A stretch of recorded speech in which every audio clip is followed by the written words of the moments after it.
pomp, and a conspiracist called out in the state legislature. The resumption of the session with some spiciness. One vaccine provider says they have a ton of open spots, and states like, not so fast. A 96-year-old's unsuccessful search for the vaccine tells us a lot about the system. A coder tells us how he built that one-stop shop for vaccine appointments that the governor said we didn't need. Even the governor's thanking him. And we may have solved the mystery involving Colorado's coldest day. I got the fireplace roaring. Settle in. This is next. Colorado's legislature is back to work as of today, and they're facing the same question before the U.S. Congress lately. How much time to spend looking back for the sake of accountability, and how much time to spend looking forward on things like COVID relief? The Democrats running our state legislature are choosing forward COVID relief. Because when one Democrat today suggested, hey, they might want to talk about the Republican state legislator over there who went to D.C. on January 6th, the day of the insurrection, the guy who's blaming Antifa for the storming of the Capitol and hoping allowed foreign governments would keep President Trump in power. When one Democrat said that, the Democrat in charge of the state house gavelled him down. With us here today is our newly elected colleague, Representative Ron Hanks, who conducted on January 6th raises the serious questions that must be addressed in front of this body. I'm asking that a panel be formed to take testimony in public under oath. Hey, that Mr. Representative Hanks' Valdez. Representative Valdez, the moment of personal privilege, let's keep it, let's not condemn any motives of what happened outside this building. Let's keep it to what's happening inside this chamber. And with that, I asked for consideration the appropriate punishment, which at very least should be removed from this committees upon expulsion from this body if we have— Representative Valdez.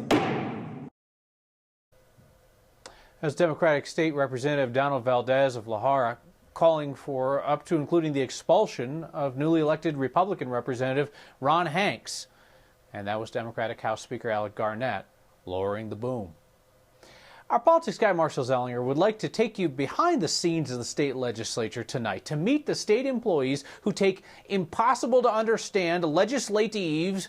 I didn't say that correctly.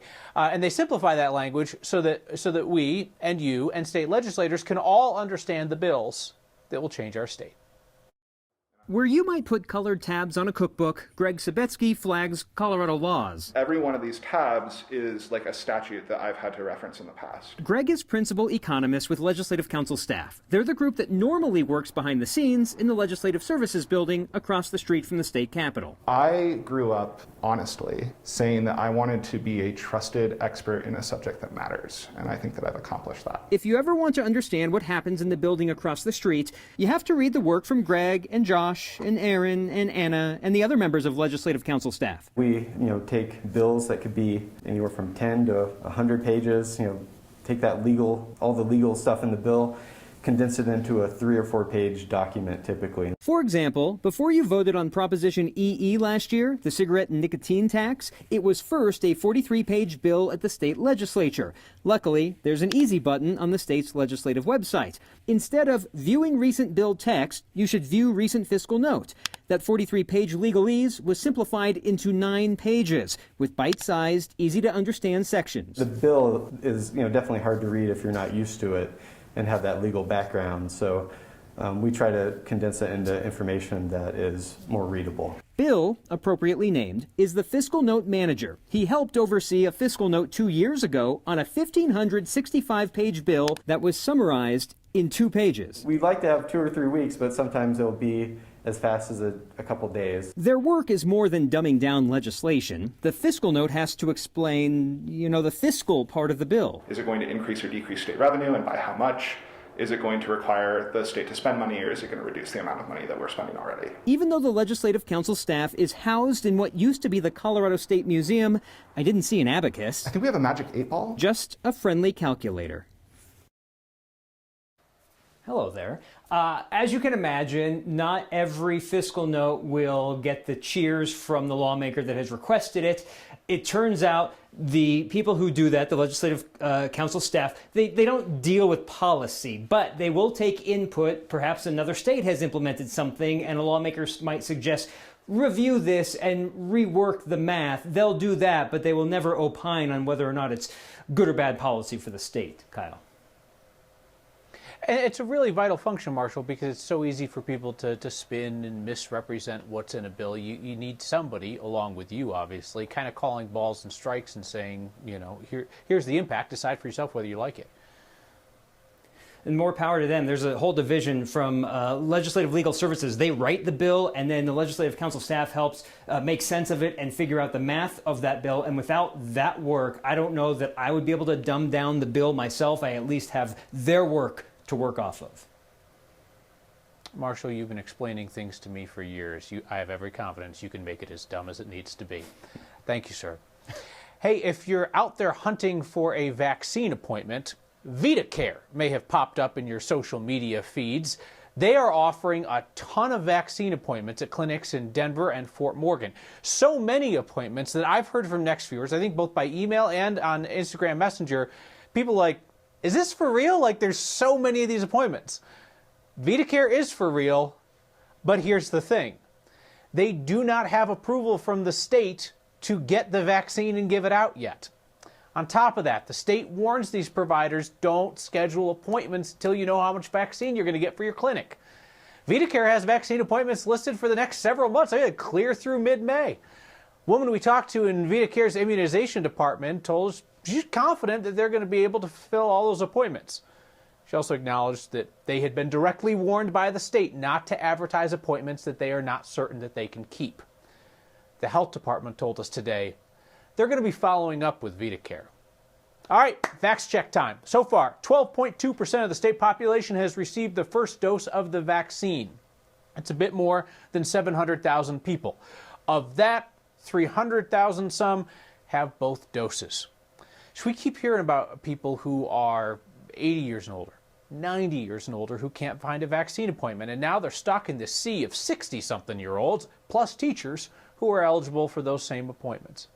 Many of the area's largest vaccine providers told us they could not provide an accurate number of how many people in that older age range are signed up and still waiting. One reason is that people sign up for multiple lists. A lot of you have asked us, how do you get your name off a list once you've already been vaccinated? You're confident that you will be. Our Steve Steger looks into the dual confusion of getting on and off the list. It has been so frustrating. All Julia Strain wants is a COVID vaccine appointment. Not for her. She's already been vaccinated as a healthcare worker. She wants one for her 96-year-old mother, Claire. She's healthy. She's independent. She lives on her own. But she really needs this vaccine. Claire is on 6 different lists for major providers in town. And every day during her breaks at work, Julia scours pharmacy websites for her mom. And I feel like a failure as a daughter because I can't get my mom a vaccine. We haven't been able to get a very solid answer on how long these wait lists still are for people 70 and older. Only 2 providers gave us numbers on Monday. The others say it's too complex to put it into numbers. People signed up may already have been vaccinated somewhere else, they say, and haven't taken their name off the list. So how do you go about taking your name off the list? It's different everywhere. UC Health says decline an invitation for an appointment. National Jewish unsubscribe from the emails you received. SCL says you should call the clinic where you're looking to be vaccinated and tell them. Kaiser is the only health system doing the work on their own. They're comparing their wait list to the state's vaccination database each day and crossing people off if they've been vaccinated somewhere else. I want her to get it. I want her to get it now. I want her to get it today. Julia says she's having trouble understanding how her mom could be on so many of these lists and not hear from any of them. I can't understand why someone doesn't look at her information and say, oh my gosh, there's a 96-year-old that hasn't gotten the vaccine yet. Let's get her in, let's send her a message today and get her in tomorrow if we can. It's just not happening. So I tweeted about Claire's story this afternoon, and here's the good news. Someone on Twitter spotted a vaccine appointment down in Colorado Springs this week, and Claire will now get her first dose of the COVID-19 vaccine on Thursday. So as for how you go about taking your name off these lists, We're going to compile everything we learned from every different provider and put it all into a story on 9news.com. So if you're wondering about it, just check there. We'll try to put all of the different providers we've talked to on there. And if you hear something, let us know. On a positive note, Claire is the most youthful-looking 96-year-old I've ever seen. On a not-so-positive note, I'm glad she's got a vaccine appointment, Steve, but like this can't be the system. Like local news reporter tweets about 96-year-old who can't get a vaccine, sets a ton of people in motion online all hunting because her nurse daughter is busy at her job, and then finds one. Like that's a massively blanked up system. You know, and the big question that I think will have for the state going forward is there a better way to manage these lists? We've heard from a lot of people in their mid-80s, low to upper 90s who are still on these lists and haven't been contacted at all after sitting on these wait lists for a while. The question is, could these providers start maybe auditing the list to see if there's somebody with a birth date of 1924? They probably need a phone call or something. Yeah, and I'm sure these providers are just up to their eyeballs now because everybody's trying to manage their own systems and everything else going on. All right, well, Steve, appreciate your continued advocacy on it. Thank you. King Supers I did have working at one point, but then I've gotten blocked. So all of this is sort of in a sort of funny gray area, perhaps. He's like that hacker in the movies who's trying to bypass the bank's security system, only he uses his computer skill for good, helping Coloradans find vaccine appointments. Even more selfless people in our state cannot wait to donate antibody-rich blood once they're vaccinated. Let's look at how that works and whether it impacts immunity. Next.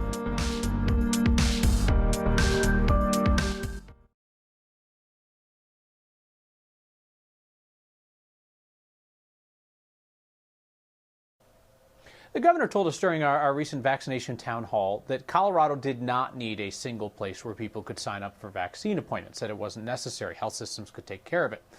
Some Coloradans who respectfully disagree with the governor have been scrambling to be that single point of contact for people who are struggling to get a vaccine appointment. Or, in the case of the guy we're about to meet, to actually build that place to search for a shot. Meet Nick Muter. His co-worker at the National Renewable Energy Lab, NREL, in Golden, was telling me about the frustration of finding an appointment for her mother. So Nick used his coding experience to create such a website. Now, it doesn't look everywhere, but what it does is it scans the websites of CVS, Safeway, and Walgreens and compiles all the vaccine appointments at all of their Colorado locations and drops them in one spot.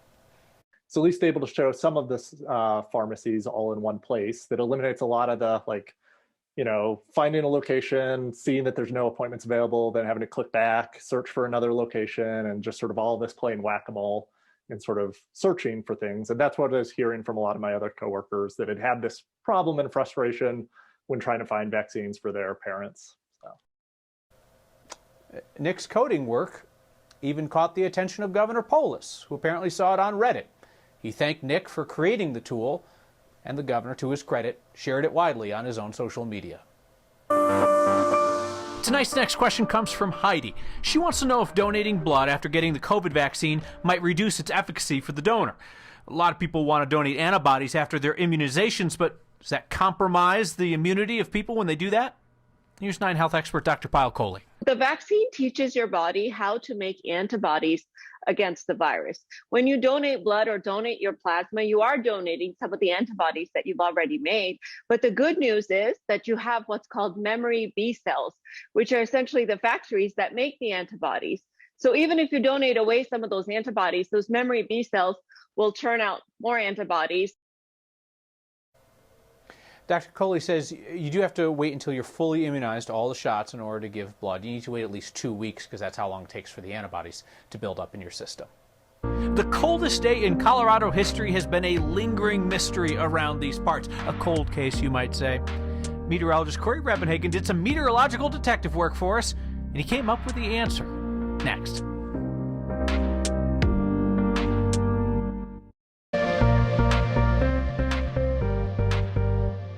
We had sunshine today. For the first time in a week, we got above 32 degrees, almost 40 in Denver. But we'll see these numbers come down with another weak weather system bringing snow to the high country tonight and light snow to Denver off and on over the next 24 hours. The winter weather advisory for the southern mountains is canceled out, but Denver could be looking at inch, maybe 2 inches of snow by the time you wake up on Thursday morning. The higher amounts will be in the Front Range foothill areas west and south of downtown. For Denver, looking right about 2 inches on Thursday. Mostly cloudy with light snow showers tonight, a low of 15. Tomorrow, cloudy and a high of 30. A little light snow Wednesday night, clearing Thursday. Chance for more snow on Saturday and finally some 50s in the extended forecast next Monday. Fun fact, Next was actually the backup name for this program. We were originally going to call it Quirky People Obsess About the Same Topics for Months or Years on End. It's kind of wordy. We figured we could probably still do the same stories even if we didn't call it that. Like our years-long quest to find out whether school was closed on Colorado's coldest day back in 1985. We were reminded about our state's coldest recorded temperature when we took a visit in December to meet the only man who lives at Antero Reservoir, consistently one of the coldest spots in the lower 48. Eric Hibbs holes up there in part so that he can take weather readings like when Antero Reservoir hit negative 50 degrees back in December. Cold, but still not as cold as Colorado's coldest day on record. That was negative 61 degrees in Maybell in northwest Colorado back in 1985. A variety of locals up there have given us varying answers on whether or not they had school that day. I understand that people in northwest Colorado are tough and like to talk about how tough they are, but come on now, school and negative 61 degrees? I'm obsessed with finding this answer. I have scoured old newspapers from 1985 to see if they've mentioned it, talked to people who lived up there. I think tonight we have perhaps the most definitive answer yet.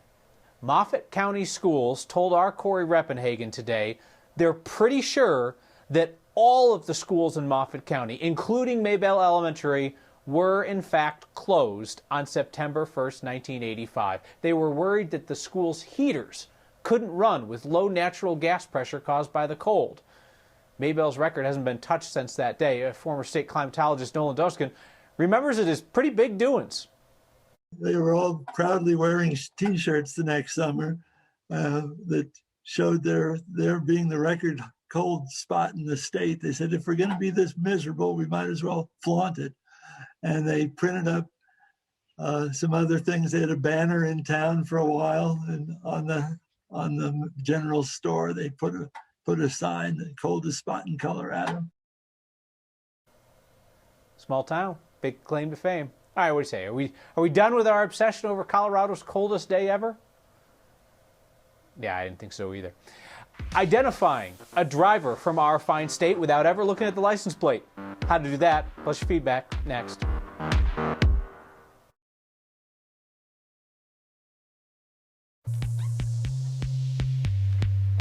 The most Colorado thing we saw today are the people that you saw driving around our state. 2 examples for you. Subaru full of skis and Bernese Mountain Dog spotted by Linda in Summit County. Might as well be a brochure for our state. And then there was the dude who covered his van in bumper stickers. It's like a walk-in cooler door at a brewery. I feel confident saying the vehicle owner is a dude because after our viewer spotted this on Highway 93, John saw it. Somebody else on social media was like, oh yeah, I know that dude, great guy. Keep sending us your photos or video of the most Colorado things you see. Beth in Arvada writes in tonight to say, Kyle, you don't like our vaccine system, but have you not considered it is piggybacking on our healthcare system, which has been a mess for decades? Duh, Beth writes.